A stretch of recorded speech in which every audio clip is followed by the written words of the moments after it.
जय श्री राम। इस बार में सुनिएगा, चिट्ठी पढ़कर सुनाते हैं। क्या कहते हैं? कुशल प्राण प्रिय बंधु दो, अहै कहूँ के ही देश, और सुन स्नेह साने बचन, पांच बहुरी नरेश। हमारे प्राणों से प्यारे दोनों भाई, कहिए सकुशल तो हैं और वो किस देश में हैं। इसने से सने ये वचन सुनकर राजा ने फिर से चिट्ठी पढ़ी। सुन पाती पुलकित दो भाता, और अधिक स्नेह समात न गाता। प्रीत पुनीत भरत कह देखी, और सकल सभा सुख लहू विशेषी। चिट्ठी सुनकर दोनों भाई पुलकित हो गए। इसने इतना अधिक हो गया कि वह शरीर में समाता नहीं। भरत जी का पवित्र प्रेम देखकर सारी सभा ने विशेष सुख पाया। तब नृपदूत निकट बैठारे, और मधिर मनोहर बचन उचारे। भैया कहूँ कुशल दो बारे, और तुमनी के निज नयन निहारे। तब राजा दूतों को पास बैठाकर मन को हरने वाले मीठे वचन बोले। भैया कहो, तुमने दोनों बच्चे कुशल से तो देखे हैं, तुमने अपनी आंखों से उन्हें अच्छी तरह देखा है? देखा है ना? श्यामल गौर धरे धनु माथा, हाथा, और भय किशोर कौशिक मुनि साथा। पहचानहु तुम कहूँ सुभाऊ, और प्रेम विबस पुण्य पुण्य कह राऊ। सांवले और गोरे शरीर के वे धनुष और तरकस धारण किए रहते हैं। किशोर अवस्था है, विश्वामित्र मुनि के साथ हैं। तुम उनको पहचानते हो तो उनका स्वभाव बताओ। राजा प्रेम से विशेष बस होने से बार बार इस प्रकार कहकर पूछ रहे हैं। जा दिन ते मुन गए लवाई, और तब ते आज साच सुध पाई। कहूँ विदेह कमन विधि जाने, और सुने प्रिय वचन दूत मुस्काने। राजा दशरथ का प्रेम देखिएगा अपने बच्चों के लिए। भैया, जिस दिन से मुनि उन्हें लिवा ले गए हैं, तब से आज ही हमने सच्ची खबर पाई है। कहो तो महाराज जनक ने उन्हें कैसे पहचाना? हे प्रिय, प्रेम भरे वचन सुनकर दूत मुस्कुराए। सुनहु महीपत मुकुट मणि, तुम सम धन्य न को, और राम लखन जिनके तने विश्व भूषण दो। अर्थात दूतों ने कहा, हे राजाओं के मुकुटमणि, सुनिए, आपके समान धन्य और कोई नहीं है, जिसने जिनके राम लक्ष्मण जैसे पुत्र हैं, जो दोनों विश्व के विभूषण हैं। पूछन जोग न तने तुम्हारे, और पुरुष सिंह तो पुर उजियारे। जिनके जम प्रताप के आगे, और सस मलिन रब शीतल लागे। आपके पुत्र पूछने योग्य नहीं है। वे पुरुष सिंह तीनों लोकों में प्रकाश स्वरूप हैं। जिनके यश के आगे चंद्रमा मलिन, और प्रताप के आगे सूर्य शीतल लगता है। दिन कह कहूँ नातिक न चीन्हे, और देखूं रब की दीप कर लीने। सीय स्वयंवर भूप अनेका, और समिटे सुबट एक ते एका। हे नाथ, उनके लिए आप कहते हैं कि उन्हें कैसे पहचाना? क्या सूर्य को हाथ में दीपक लेकर देखा जाता है? सीता जी के स्वयंवर में अनेकों राजा और एक से एक बढ़कर योद्धा एकत्र हुए थे। शंभुसरासन काहू नटारा, और हारे सकल वीर बरियारा। तीन लोक में जे भट मानी, और सबके सकत शंभु धनि भानी।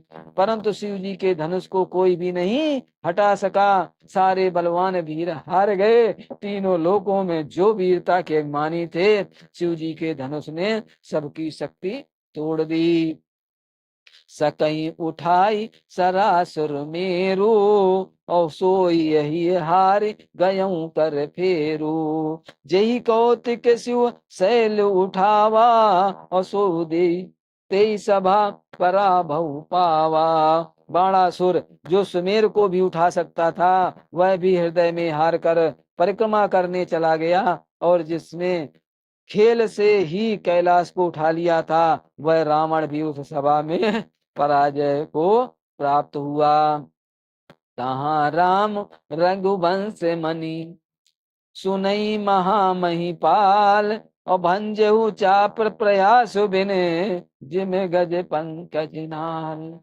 हे महाराज, सुनिएगा ध्यान से, हे महाराज सुनिए, वहां जहां ऐसे ऐसे योद्धा हार गए, रघु रघुवंश मणि श्री रामचंद्र जी ने बिना ही प्रयास शिव जी के धनुष को वैसे ही तोड़ डाला जैसे हाथी कमल की डंडी को तोड़ डालता है। सुनि सरोस भृगु नायक आए, और बहुत बात तिन आंख दिखाए, और देखे राम बल निज धनु दीन्हा, और कर बहु विनय गमन बन कीन्हा। धनुष टूटने की बात सुनकर परशुराम जी क्रोध भरे आए और उन्हें बहुत प्रकार से आंखें दिखलाई। अंत में उन्होंने श्री रामचंद्र जी का बल देखकर उन्हें अपना धनुष दे दिया और बहुत प्रकार से विनती करके वन को गमन कर गए। राजन राम अतुल बल जैसे, और तेज नितान लखन पुण्य तैसे, कंपई भूप बिलोकत जाके, और जिम गज हर किशोर के ताके। हे राजन, जैसे श्री रामचंद्र जी अतुलनीय बली हैं, वैसे ही तेज निधान श्री फिर लक्ष्मण जी भी हैं, जिनके ने देखने मात्र से राजा लोग ऐसे कांप उठते थे जैसे हाथी सिंह के बच्चे के ताकने से कांप उठते हैं। देव देखी तब बालक दो, और अब न आखि तर आवत को, दूत बचन रचना प्रिय लागी, और प्रेम प्रताप वीर बस पागी। हे देव, आपके दोनों बालकों को देखने के बाद अब आंखों के नीचे कोई आता ही नहीं, हमारी दृष्टि पर कोई चढ़ता ही नहीं। प्रेम प्रताप और वीर रस से पगी हुई दूतों की वचन रचना सबको बहुत प्रिय लगी। सभा समेत राहु अनुराये, और दूतन दे निछावर लागे। कही अनीत ते मुंह नहीं काना, और धर्म विचार सब ही सुख माना। सभा सहित राजा प्रेम में मग्न हो गए और दूतों को निछावर देने लगे। उन्हें निछावर देते देखकर यह नीति विरुद्ध है ऐसा कहकर दूत अपने हाथों से कान मूंदने लगे। धर्म को विचार कर उनका धर्म युक्त बर्ताव देखकर सभी ने सुख माना। तब उठे भूप वशिष्ठ कहो, दीन पत्रिका जाई, और कथा सुनाई गुरई सब सादर दूत बुलाई। तब राजा ने उठकर वशिष्ठ जी के पास जाकर उन्हें पत्रिका दी और आदर पूर्वक दूतों को बुलाकर सारी कथा गुरु जी को सुना दी। सुनी बोले गुर अति सुख पाई, और पुण्य पुरुष कहो मई सुख छाई, और जिम सरिता सागर महु जाही, और जद पिता की कामना नाही। यह समाचार सुनकर और अत्यंत सुख पाकर गुरु बोले, पुण्यात्मा पुरुष के लिए पृथ्वी सुखों से छाई हुई है, जैसे नदियां समुद्र में जाती हैं, यद्यपि समुद्र को नदी की कामना नहीं होती है। तिम सुख संपत भी नहीं बुलाए, और धर्मशील पै जाहि शोभाए, तुम गुर विप्र धेनु सुर से भी, और तस पुनीत कौशल्या देवी। वैसे सुख और संपत्ति बिना ही बुलाए स्वाभाविक ही धर्मात्मा पुरुष के पास आती है। तुम जैसे गुरु ब्राह्मण गाय और देवता की सेवा करने वाले हो, वैसे ही पवित्र कौशल्या देवी भी हैं। सुकत तुम समान जग माही, और भयऊ न है को हो नहीं नाही, तुम ते अधिक पुण्य बढ़का के, और राजन राम सरित सुत जाके। तुम्हारे समान पुण्यात्मा जगत में ना कोई हुआ है और ना कोई होने का ही है। हे राजन, तुमसे अधिक पुण्य और किसका होगा जिसके राम सरी के पुत्र हैं। वीर विनीत धर्म व्रत धारी, और गुण सागर वर बालक चारी।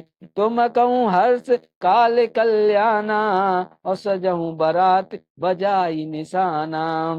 और जिनके चारों बालक वीर विनम्र धर्म का व्रत धारण करने वाले और गुणों के समुद्र सुंदर समुद्र हैं, तुम्हारे लिए सभी कालों में कल्याण है। अतएव डंका बजवा कर बारात सजाओ।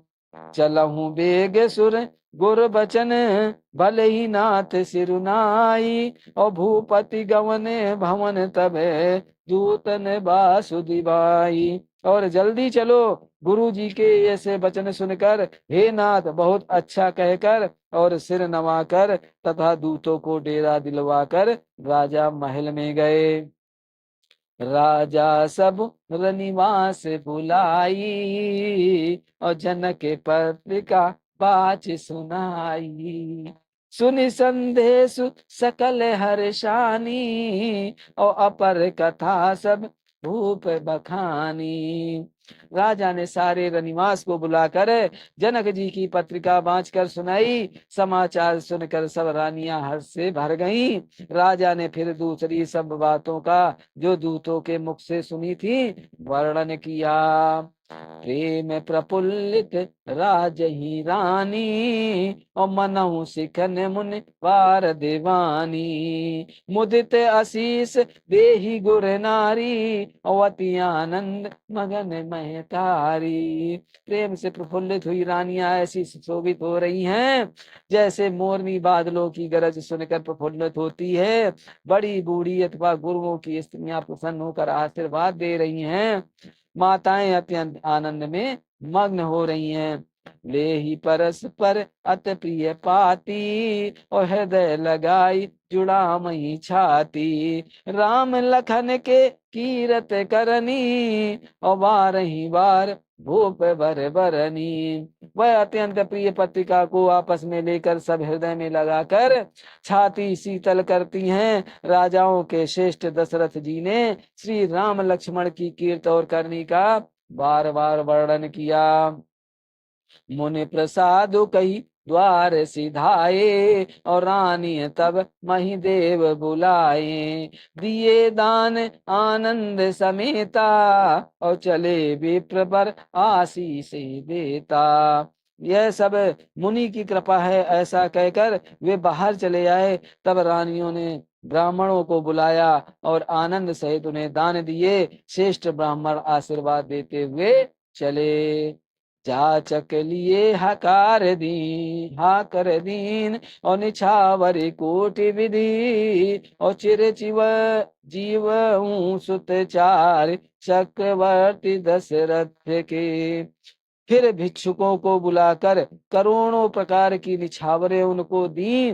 चक्रवर्ती महाराज दशरथ के चारों पुत्र चिरंजीवी हों। कहते चले परिहरे पटनाना, और हरसी कहने गए गहे निशाना। समाचार सब लोग ने पाए, और लागे घर घर होने बधाई। ये यूं कहते हुए वे अनेक प्रकार के सुंदर वस्त्र पहन पहन कर चले। आनंदित होकर नगाड़े वालों ने बड़े जोर से नगाड़ों पर चोट लगाई। सब लोगों ने जब यह समाचार पाया तब घर घर बधावे होने लगे। भुवन चारि दस भरा उछाहू, और जनक सुता रघुवीर विबाहू।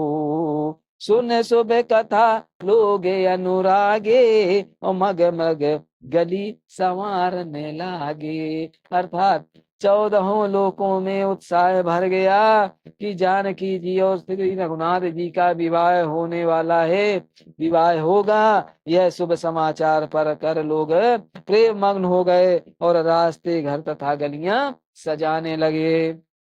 यद्यपि अवध सदैव सुहावनी, और रामपुरी मंगलमय पावनी।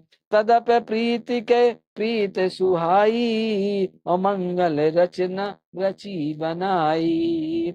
यद्यप अयोध्या सदा ही सुहावनी है क्योंकि वह श्री रामचंद्र जी की मंगलमयी पवित्र पुरी है। यद्यपि प्रीति पर प्रीत होने से वह सुंदर मंगल रचना में सजाई गई।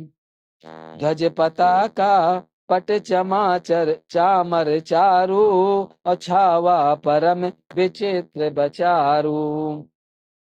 कनक कलश तोरण मणि जाला, और हरत दूब दधि अक्षत माला। ध्वजा पताका पर्दे और सुंदर चावरों से सारा बाजार बहुत ही अनूठा छाया हुआ है। सोने के कलश, तोरण, मणियों की झालरें, हल्दी, दूध, दही, अक्षत और मालाओं से भरा हुआ है। मंगलमय निज निज भवन, लोगन रचे बनाई, और बीती सींची चतुर समय, चौके चारु पुराई। लोगों ने अपने अपने घरों को सजाकर मंगलमय बना दिया, गलियों को चतुर सम से सींचा, और द्वारों पर सुंदर चौके पुराई। चंदन, केसर, कस्तूरी और कपूर से बने हुए एक सुगंधित सुगंधित इंद्र को चतुर सम कहते हैं। जहाँ तहाँ जूथ जूथ मिली भामिनी, और सजी नव सप्त सकल दुति दामनी। विधु बंदिनी मृग सावक लोचनी, और निज स्वरूप रति मानु विलोचनी। अर्थात बिजली की सी कांति वाली चंद्रमुखी, हरिन हरिन के बच्चे से नेत्र वाली, और अपने सुंदर रूप से कामदेव की स्त्री रति के अभिमान को छुड़ाने वाली सुहागिने स्त्रियां, सभी 16 श्रृंगार सजकर जहां तहां झुंड की झुंड मिलकर गाँव ही मंगल मंजुल बानी, और सुन कल रब कल कंठ लजानी। भूप भवन किम जाई बखाना, और वैष्णवी मोहन रचहूं बिताना। मनोहर वाणी से मंगल गीत गा रही हैं, जिनके सुंदर स्वर को सुनकर कोयलें भी लजा जाती हैं। राजमहल का वर्णन कैसे किया जाए, जहाँ विश्व को विमोहित करने वाला मंडप बनाया गया है। मंगल द्रव्य मनोहर नाना, और राजत बाजत विपुल निशाना।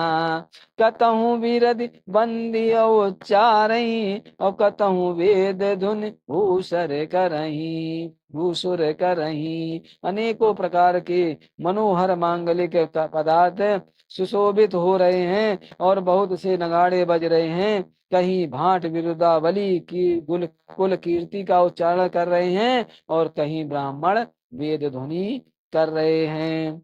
गाँव ही सुंदर मंगल गीता, और लय लय नाम राम और सीता। बहुत उछाऊ भवानी अति थोरा, और मनहु उमग चला चहु ओरा। सुंदर स्त्रियां श्री राम जी और सीता जी का नाम ले लेकर मंगल गीत गा रही हैं। उत्साह बहुत है, और महल अत्यंत ही छोटा है।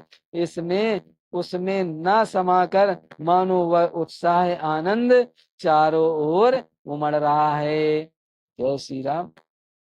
इस भाग की रामायण यहीं तक, आगे की रामायण आगे के भाग में सुनिएगा। जय श्री राम, जय श्री राम। वीडियो अच्छा लगे तो सब्सक्राइब जरूर कीजिएगा। जय श्री राम।